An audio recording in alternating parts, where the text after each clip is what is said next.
Fitness না দু রকমের, একটা হচ্ছে ফিজিক্যাল ফিটনেস, একটা মেন্টাল ফিটনেস। তো বেসিক্যালি আমরা ফিটনেস বলতে ফিজিক্যাল ফিটনেসকে বুঝি, মেন্টাল ফিটনেসের দিকে আমরা কেউ তাকাই না। তো মেন্টাল ফিটনেসটা আমি আজকের টপিকে রাখবো না, মেন্টাল ফিটনেস নিয়ে আমি একটা ভিডিও করেছি, মেন্টাল ফিটনেস নিয়ে আমি আবার পরে ভিডিও করব, কিন্তু আজকেরটা ফিজিক্যাল ফিটনেসের ওপরেই হবে। তো ফিজিক্যাল ফিটনেসের না 3টে পার্ট আছে। প্রথম পার্ট কি, সেটা হলো এক্সারসাইজ, সেকেন্ড পার্ট ফুড, আর থার্ড পার্ট হচ্ছে রেস্ট।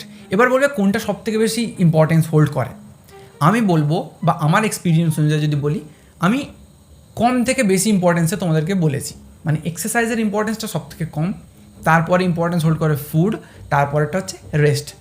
সিম্পল ব্যাপার, এটাকে আমি তোমাকে ব্রেকডাউন করে দিচ্ছি। তুমি দেখবে কিছু মানুষ আছে যারা এক্সারসাইজ করে না, যারা নর্মাল ফুড নেয় বা একটু ভালো ফুড নেয় আর প্রপার রেস্ট দেয়, তাদের বডি স্ট্রাকচার তারা অনেক হেলদি থাকে, সুন্দর ভালো থাকে হয়।